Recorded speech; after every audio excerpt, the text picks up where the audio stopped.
What's happening, everybody? Welcome back to the channel. My name is Adam. This is Vancity Audi. Today is a miserable day here in Vancouver, BC, Canada, but Mother Nature has not been agreeing with me lately, trying to get out here and film for you guys, and it's been raining every opportunity I get. So we're stuck with the crappy weather, but for today's video, it shouldn't really matter because what we're doing today is we're comparing the PGear performance testing device against Dragy, the performance testing device.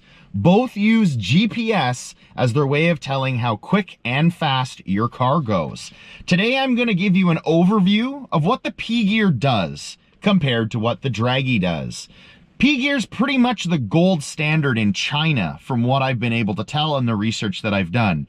Dragy seems to be the North American standard for what most people in North America use to measure their quarter-mile runs, 60 to 130 runs, 0 to 60, 60 foot, you name it, both of the units seem to do it. But could it be possible that the PGear unit does it better? Today we're going to find that out. I'm going to give you guys an overview of all the different features, do some quarter-mile runs, compare the statistics, compare the features, and find out if Dragy is still the gold standard in North America or if PGear is actually better. First, I'll go over the physical units with you guys. This is the PGear unit, has 3 lights on the face of it, green, blue, and red. Green shows that you have an active connection to the PGear app on your cell phone. Blue shows you have an active Bluetooth connection to your cell phone, and red lights up when you're charging the unit. On the side of it, you have a button that turns it on and off. It also comes with a very cool little suction cup mount. Just connects right to the back of the unit. You just spin it on, tighten it up. This goes to your windshield. I prefer this over the Dragy. This is a pretty easy solution that'll fit on any car because 99% of the cars out there have front windshields. So this unit will work for pretty much everything out there. There are some crazy ass supercars now that don't even have windshields. This will not work for that. For everything else out there, it will. And I prefer this connection over top of what the Dragy unit requires, and that is a magnetic surface to connect to. This connects via magnets on the back of the Dragy unit. For people that have much more expensive cars than I do, they might not want to mess with their dash. I put a piece of metal with 3M underneath it. I got it with a mount for my cell phone. I stuck it to the dash. This sticks to it. It's not going anywhere. Nice line of sight to the satellites, just like you get with the PGear unit. But not everyone wants to do that. So there are other ways you can use the Dragy. You could stick it on your roof if your roof is magnetic. Again, some cars don't have the same structure that my car is made out of. Mine is either a B8 S4 or an RS3, both of which have a magnetic roof. Some cars, like the TTRS, this does not work for it because it won't stick to the roof because it's not magnetic. So you'll have to find another spot. Some people actually open up their sunroof and they'll put the Dragy in their center console, and it's a line of sight to the satellites up above. That works as well. I'm not sure that you're getting as accurate a signal, but I've seen people do it that way. But for me, I prefer the mounting solution of the suction cup on the windshield with the PGear unit. So the first thing I'm going to test for you guys is the video mode on PGear. As you can see, it's a live feed. Whatever the camera sees, this is what's going to record during your quarter-mile run. I don't have any cell phone mounts up top. Mine's down low, so the video is going to suck. That's what you're going to see, but at least you'll be able to see how it shows the data afterwards. The PGear device itself is connected to the windshield, and you actually want to point it up towards the satellites before you do any type of performance testing. PGear is connected to the phone. Phone's on video mode. We are good to go. It is raining. It is gross. This will be the slowest quarter mile I've ever done in the V8 S4, but all we need to do is cover a quarter mile in distance, and then we can compare how the features work on each device. Oh yeah, buddy. Feel the power. So as you're doing the run, I can see it pop up on the screen, my 0 to 60 foot, and then it stays on the screen. Oh, 8th mile pops up, shows that as well. It's pretty cool. Shows the weather, not that you need that on there, but I guess if you're comparing afterwards, it's good to have. And there's the quarter mile. We're gonna do the exact same thing now, but now with Dragy connected in video mode. Again, super blurry, but when we put it up here, it's showing a nice clear picture. So if you have the appropriate mount, you can actually get a good video of your run, and there is the Dragy device connected and ready to go. Device is connected, everything's ready to rock and roll. I'm gonna hit record on the Dragy device, and let's get to the second slowest quarter mile ever done. And let's get to the second slowest quarter mile ever done. 30. So it pops up again on this device as well. It lists it at the bottom of the unit rather than the top of the picture like it did in the PGear. Step by step by step, it's showing it, showing the feet that I've gone on the right-hand side. Just off of first glance, it definitely looks like the Dragy unit is easier to read on the video rather than the PGear unit. And there's a quarter mile, actually a while ago. Now that we've compared the devices in their video modes, I'm going to be doing a head-to-head matchup. Phones both connected to their devices, still connected to the satellites above. I'm going to do a couple back-to-back quarter mile runs and then directly compare the Dragy results to the PGear results and see which one is more accurate. Before I do this quarter mile run, I should explain to you what I mean by accurate. I have had this particular Dragy device for 2 years now. I use it every single time I go down the drag strip in my RS3. It is consistently, every single time without fail, at least 1 or 2 100ths slower than I get on the actual time slip. The mile per hour I see on Dragy is also always slower than what I see on a time slip. So I know for certain this device, this particular device, I'm not saying all devices, but this device consistently reads slower than I see on a time slip. Meaning, PGear should read a little bit quicker or the same to prove how accurate it is compared to my Dragy unit. I've done the testing, 2 years worth of data collection on this particular Dragy device connected to my cell phones, and I consistently have seen that it is slower than the time slips. So we're gonna do a direct comparison. If this PGear shows it the same or quicker, it might be even more accurate than my Dragy device. We're ready to go for my 2 back-to-back quarter mile runs. Both cell phones are connected to their individual GPS units. This phone is connected to the Dragy. It has been reset. It is ready to rock. Then I have the other device connected to my other phone, PGear, reset and ready to go. 2 back-to-back quarter mile runs, one in one direction, one in the other direction. With any luck, PGear will be a little quicker than my Dragy, and I'll know that it is more accurate. Hopefully not too much quicker, because then I'm gonna be a little suspect. But if I can get it the same or quicker, I'm gonna have a gut feeling that this PGear is more accurate than the Dragy. Let's find out.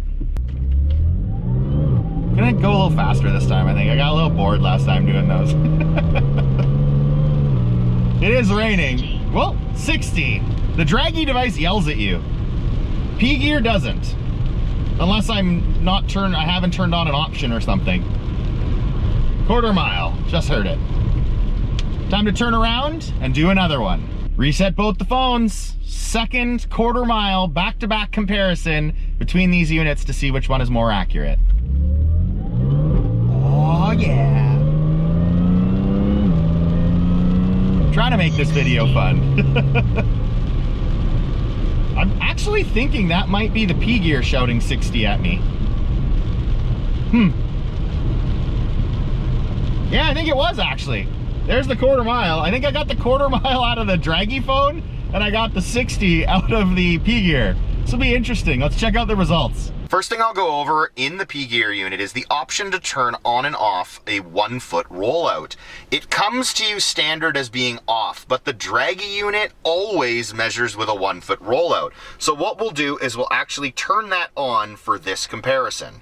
So here are the results. Side by side, the devices are right beside each other, and the results are actually quite different, which is very, very surprising. The Dragy device shows a 17.06 quarter mile run. With the 1 foot rollout, 16.97. I don't believe that. I don't believe that for a second. This 17.06 tends to be 1 or 2, possibly 3 100ths slow from what my actual run is. This is significantly faster. This is what, 9 100ths quicker. So I don't really buy that. Without the rollout is 17.34, which is a huge difference of my 17.06 on Dragy. So far, I'm not really buying what PGear is putting out there. I don't believe that my run was a 16.97, knowing how consistent this Dragy has been for me all this time. So let's compare the rest of the numbers now, shall we? First thing we'll compare is the temperature, the elevation, and the density altitude. Dragy's never been able to get density altitude right. We are sitting at minus 1,430.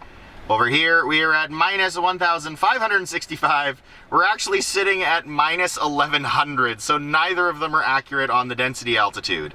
The temperature, 39 degrees Fahrenheit, 4.65 degrees Celsius. That's pretty damn close, and we're sitting at about 5 degrees. So I'm going to give that to both of them. They are fairly accurate. Elevation on the Dragy, 26 feet above sea level. 21 feet above sea level. We're actually 30 feet above sea level, so again, both very accurate in terms of those two metrics. Density altitude, not so much. The PGear unit was a little worse than the Dragy unit. Next thing we'll go over is the slope. We're sitting at minus 20% for slope on this. Over here at PGear, we're seeing minus 44. So they're not crazy different, but Dragy seems to suffer with slope a lot. Sometimes you're on perfectly flat roads and it'll give you a really messed up reading and an actual invalid run because it says that the slope is more than 1%, which isn't true. So sometimes it buggers up, but so far on PGear, I haven't seen that. This minus 44% could be more accurate, hard to tell, but that road was extremely flat that I was on. So the last ones I'll compare are the speeds and the times. We saw a 60 foot of 2.61 seconds over here. Over here, we see a 60 foot of 2.53 seconds. Not sure how accurate that is, to be honest. I consistently see a slow 60 foot on my Dragy devices, so I might believe this could possibly be more accurate because it's taking into consideration that 1 foot rollout. On for the quarter mile, we are seeing 17.06 at 65.27 miles per hour. 65.05 miles per hour. So the PGear unit actually said that we went slower as a mile per hour, but we went quicker with an ET. That is very interesting. Let's compare the second quarter mile run and see how much they differ. 1 foot rollout has been turned on again for the PGear device. Without the 1 foot rollout, we are seeing 16.48 seconds for that quarter mile run. But with the 1 foot rollout, we're seeing 16.14 seconds. What do we see on Dragy? 16.16. That is 2 100ths quicker than Dragy. That might be absolutely bang on what you would see at a drag strip. What the hell? Why is it so much closer on this run, and on the first run, it seemed to be way off? Very interesting. Let's see at the rest of the metrics now. We're seeing 64.94 miles an hour on Dragy. 64.82 miles an hour. So I don't buy that because I already know that Dragy is slow on my mile per hour. So PGear is saying I went even slower than that. So that I definitely don't believe. What do we see for 60 foot? 2.42 on Dragy. And over here, we are seeing a 2.41. That is very interesting. It seems like the 0 to 60 foot on the PGear might be more accurate. And on this particular run, the actual ET might have been better on the PGear. But damn, that is hard to tell. Those are very close results and very interesting comparison between the two units. As for the G-force, you can tell on this one, we hit probably a little over 0.5, maybe 0.6, 0.7 with that graph. And over here, this one looks a little higher, 0.7, yeah, 0.6, 0.7 again. So the G ratings are pretty much the same between the two units as well. Very, very interesting results. This is a tough one. I'm not sure which one is better. Usually I have a clear-cut decision for you guys, can help you with your purchasing decision, but this one's super tough. Dragy's been consistent, it's worked really, really well. That, with the 1 foot rollout on the PGear, that could actually be the exact time you'd see on a time slip. But the fact that the first run was super off, that might be a consistency thing of the PGear unit not being as consistent. As for the rest of the results, the density altitude is off on both, temperature pretty close, elevation pretty close, slope within reason. The mile per hour seems quite slow, to be real, on the PGear compared to the Dragy, because I already know the Dragy's slow for what I've seen. So to see it even slower on the PGear device is a little suspect. 60 foot though, again, on the second run on the PGear was pretty damn close, I imagine, to what I'd see on track compared to what I see in the Dragy unit. So that's tough. Ooh. Pros and cons. Dragy's easier to read, I'll give it that. Dragy, the layout and the colors that they use is a lot easier to read. It's cool that you can see it as you're still driving. You don't have to wait to come to a stop. That was just in the easy mode that I'm showing you, the most basic of modes on PGear. There might be some more in-depth modes you can use, but I haven't even gone down that path yet. I just really wanted to get this out there and showcase a new product that I'm trying out, see if it works better. But with these results, I feel like I'm going to start bringing the PGear to the track as well as the Dragy to see how they respond being on an actual drag strip and see if the PGear is as consistent as Dragy or not, or maybe better. But for today's results, I'm going to think that it might be more inconsistent. It's a tough one, guys. PGear offers some pretty cool features. You can get a lot of information for a guy like me that just needs accurate reads, quarter mile, 60 to 130, 0 to 60, 60 foot. Those are my basic things that I'm looking for. 100 to 200 kilometer an hour type deal. I'm happy with Dragy and it's been good to me. I just wanted to see if PGear did have a little bit better of a solution for people out there that were looking for something different. If an entire country like China, their go-to GPS device for performance, I figured why not? It would be a cool thing to test, something different for the channel. I haven't done something like this in a while, and I do like testing out new products to see how well they work.